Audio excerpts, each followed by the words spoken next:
My name is Buhagiar. I'm a mechanical engineer by profession. I have a PhD specifically on offshore renewables, where I focused on storing energy from, for example, offshore wind farms and storing it in the marine environment for use with land-based consumers and also offshore consumers.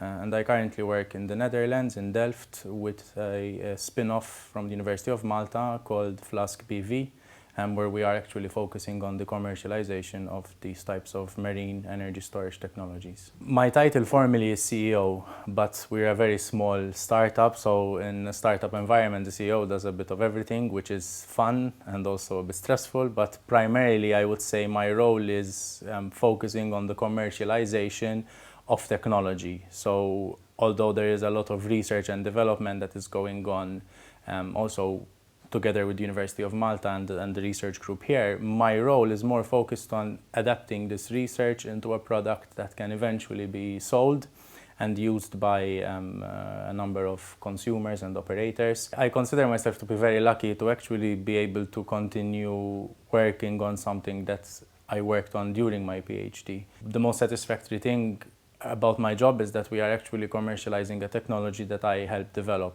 and it's something that we had patented, so it's kind of something that we invented. I think that the challenge is being a small entity in what is essentially a very big market with very big companies, and everything we do is super expensive, and it's very intensive in the sense of like all the work and all the peripheral stuff required. So our challenge at the moment is being able to cope with the demand that we see from multiple people wanting to learn about this technology and see how they can use it. I found myself more attracted to the challenge of how do we integrate all of this kind of intermittent renewable power into an energy system where consumers are used to getting energy when they need it. Opportunities I see are growing, but it's still relatively limited in the sense of like how many companies need people with PhDs or are willing to hire people with PhDs. I think that sometimes is still a bit of a challenge, but I see that there is some momentum and things are evolving. Northern Europe is where I'm mostly, in the Netherlands and Norway and Denmark and UK. In my case, I did not pursue any